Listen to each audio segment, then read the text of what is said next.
दृष्टि आईएएस के टुडे जी के प्रोग्राम में आपका स्वागत है। शुरुआत करते हैं पिछले अभ्यास प्रश्न से, जिसमें हमने आपसे पूछा था जलवायु परिवर्तन प्रदर्शन सूचकांक 2023 किस समूह द्वारा जारी किया गया है। आपके ऑप्शन थे ऑप्शन ए अंतर्राष्ट्रीय मुद्रा कोष, option B German watch, option C विश्व बैंक या फिर ऑप्शन डी संयुक्त राष्ट्र पर्यावरण कार्यक्रम। तो इस प्रश्न का सही उत्तर है विकल्प बी जर्मन वॉच। आप में से कई व्यूअर्स ने इस प्रश्न का कमेंट बॉक्स में एकदम ठीक जवाब दिया है।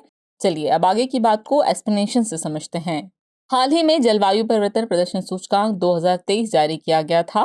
इस सूचकांक में भारत ने 8वां स्थान हासिल किया, जो इस सूचकांक के पिछले संस्करण से 2 स्थान ऊपर है। जलवायु परिवर्तन प्रदर्शन सूचकांक राष्ट्रीय और अंतर्राष्ट्रीय जलवायु राजनीति में पारदर्शिता को सक्षम करने का एक साधन है। इस सूचकांक को German watch, new climate institute और क्लाइमेट एक्शन नेटवर्क प्रकाशित करते हैं, इसलिए विकल्प बी सही है। इस तरह इस प्रश्न का सही उत्तर है विकल्प बी जर्मन वॉच। चलिए शुरुआत करते हैं आज के एपिसोड की। तो आज के एपिसोड का पहला प्रश्न है, भारतीय मेलों और त्योहारों के संदर्भ में गलदान नामचोट किस राज्य या केंद्र शासित प्रदेश से संबंधित है। आपके ऑप्शन है option A Ladakh, option B Sikkim, option C Arunachal Pradesh या फिर ऑप्शन डी नागालैंड। तो इस प्रश्न का सही उत्तर है विकल्प ए लद्दाख। चलिए एक्सप्लेनेशन से आगे की बात को समझते हैं। लद्दाख में 18 दिसंबर से 29 दिसंबर तक गलदान नामचोट उत्सव मनाया जा रहा है। गलदान नामचोट तिब्बत, मंगोलिया और हिमालय के कई क्षेत्रों और विशेष रूप से लद्दाख में मनाया जाने वाला त्योहार है, इसलिए विकल्प ए सही है। ये त्योहार जे चोंगखापा के जन्मदिन और बुद्धत्व की स्मृति में मनाया जाता है। आपको बता दें, जे चोंगखापा तिब्बती बौद्ध धर्म के एक प्रसिद्ध विद्वान और शिक्षक थे, जिनकी गतिविधियों के कारण तिब्बती बौद्ध धर्म के गुलूग स्कूल का गठन हुआ। गलदान नामचोट लद्दाख में नए साल के जश्न की शुरुआत भी करता है। इस तरह इस प्रश्न का सही उत्तर है विकल्प ए लद्दाख।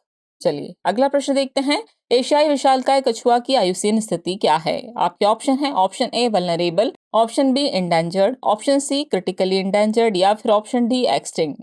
तो इस प्रश्न का सही उत्तर है विकल्प सी क्रिटिकली इंडेंजर्ड। चलिए एक्सप्लेनेशन देखते हैं। हाल ही में 10 एशियाई विशालकाय कछुओं को नागालैंड के एक संरक्षित क्षेत्र में छोड़ा गया। एशियाई विशालकाय कछुए एशिया मुख्य भूमि में सबसे बड़े कछुए हैं। ये बांग्लादेश, भारत, इंडोनेशिया और मलेशिया में पाए जाते हैं। इन्हें अंतर्राष्ट्रीय प्रकृति संरक्षण संघ यानी IUCN की संकटग्रस्त प्रजातियों की रेड लिस्ट के तहत क्रिटिकली इंडेंजर्ड के रूप में सूचीबद्ध किया गया है, इसलिए विकल्प सी सही है। आपको बता दें कि नागालैंड जूलॉजिकल पार्क में इनकी संख्या सबसे अधिक है। इन कछुओं के संरक्षण के लिए वर्ष 2017 में एशियन जायंट कछुआ रिकवरी प्रोजेक्ट शुरू हुआ था। यह नागालैंड जूलॉजिकल पार्क यानी NZP और टर्टल सर्वाइवल अलायंस TSA का एक संयुक्त प्रोजेक्ट था। इस तरह इस प्रश्न का सही उत्तर है विकल्प सी क्रिटिकली इंडेंजर्ड। चलिए अगला प्रश्न देखते हैं। मोढेरा सूर्य मंदिर किस राजवंश से संबंधित है। आपके ऑप्शन है चालुक्य, कुषाण, पल्लव या फिर सातवाहन। तो इस प्रश्न का सही उत्तर है विकल्प ए चालुक्य। हाल ही में यूनेस्को की विश्व धरोहर स्थलों की अस्थायी सूची में भारत के 3 स्थलों को जोड़ा गया है। इसमें शामिल स्थलों में एक मोढेरा सूर्य मंदिर है, जबकि अन्य 2 वड़नगर और त्रिपुरा में उनाकोटी की रॉक कट मूर्तियां हैं। गौरतलब है कि मोढेरा सूर्य मंदिर चालुक्य वंश के भीम प्रथम के शासनकाल के दौरान 1026 से 27 ईस्वी में बनाया गया था, इसलिए विकल्प ए सही है। ये रूपन नदी की सहायक नदी पुष्पावती नदी के बाएं किनारे पर स्थित है। इस मंदिर को मारू गुर्जर स्थापत्य शैली में चमकीले पीले बलुआ पत्थर से बनाया गया है। इस तरह इस प्रश्न का सही उत्तर है विकल्प ए चालुक्य। अगला प्रश्न है, डायमंड चतुर्भुज परियोजना किस क्षेत्र से संबंधित है। आपके ऑप्शन है सड़क, बंदरगाह, जलमार्ग या फिर रेलवे। तो इस प्रश्न का सही उत्तर है विकल्प डी रेलवे।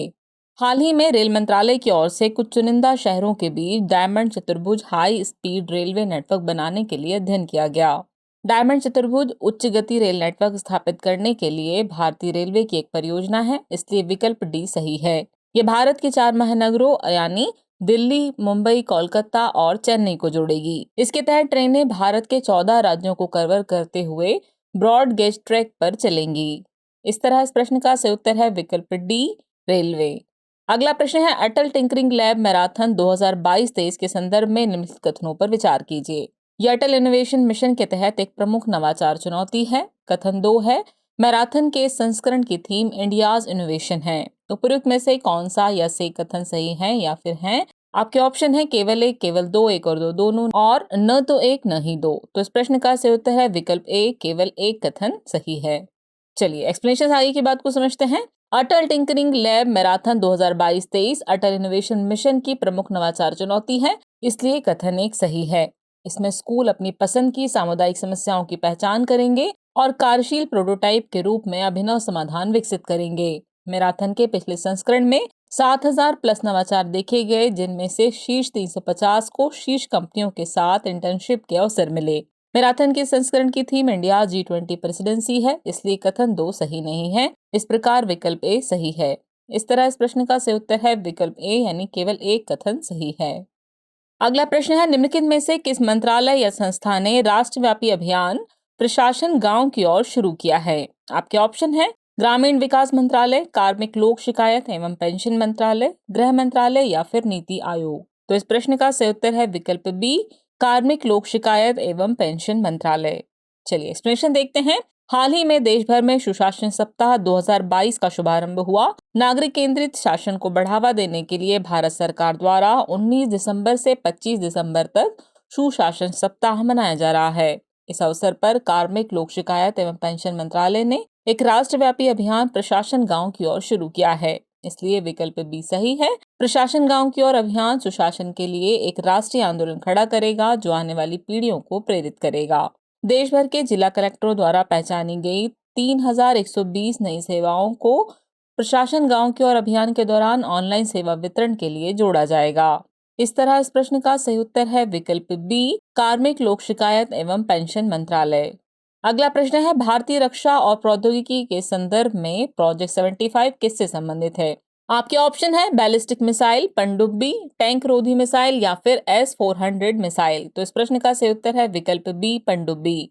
हाल ही में प्रोजेक्ट 75 की 5वीं पनडुब्बी वागीर भारतीय नौसेना को सौंपी गई। वागीर कलवरी क्लास पनडुब्बी है। प्रोजेक्ट 75 में स्कॉर्पियन डिजाइन की 6 पनडुब्बियों का स्वदेशी निर्माण शामिल है, इसलिए विकल्प बी सही है। इन पनडुब्बियों का निर्माण मेसर्स नेवल ग्रुप फ्रांस के सहयोग से मझगांव डाक शिप बिल्डर्स लिमिटेड मुंबई में किया जा रहा है। इस तरह इस प्रश्न का सही उत्तर है विकल्प बी, पनडुब्बी। अगला प्रश्न है, जैविक विविधता पर कन्वेंशन यानी CBD की उत्पत्ति किस सम्मेलन में हुई थी? आपके ऑप्शन है रियो अर्थ समिट 1992, सतत विकास पर शिखर सम्मेलन 2002, रियो +20 शिखर सम्मेलन 2012 या फिर पार्टियों का सम्मेलन यानी COP27 शिखर सम्मेलन। तो इस प्रश्न का सही उत्तर है विकल्प ए, रियो अर्थ समिट 1992। चलिए एक्सप्लेनेशन देखते हैं। हाल ही में जैविक विविधता पर कन्वेंशन यानी CBD सम्मेलन COP15 का आयोजन मॉन्ट्रियल कनाडा में किया गया था।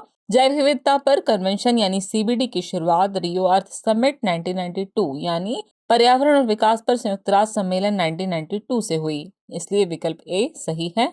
CBD 29 दिसंबर 1993 को लागू हुआ था। इसके 3 मुख्य उद्देश्य हैं। पहला, जैव विविधता का संरक्षण, दूसरा, जैव विविधता के घटकों का सतत उपयोग और तीसरा, आनुवंशिक संसाधनों के उपयोग से उत्पन्न होने वाले लाभों का उचित और न्याय संगत वितरण।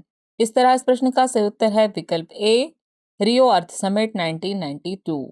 चलिए आज के एपिसोड के अभ्यास प्रश्न को देख लेते हैं। समर्थ योजना किस मंत्रालय से संबंधित है? आपके ऑप्शन है ऑप्शन ए गृह मंत्रालय, ऑप्शन बी वस्त्र मंत्रालय, ऑप्शन सी ग्रामीण विकास मंत्रालय या फिर ऑप्शन डी जनजातीय कार्य मंत्रालय। तो व्यूअर्स, इस प्रश्न का जवाब कमेंट बॉक्स में देना न भूलें। जल्द ही मिलते हैं नए एपिसोड में नए नए सवालों और उनके नए नए जवाबों के साथ। तब तक के लिए शुक्रिया।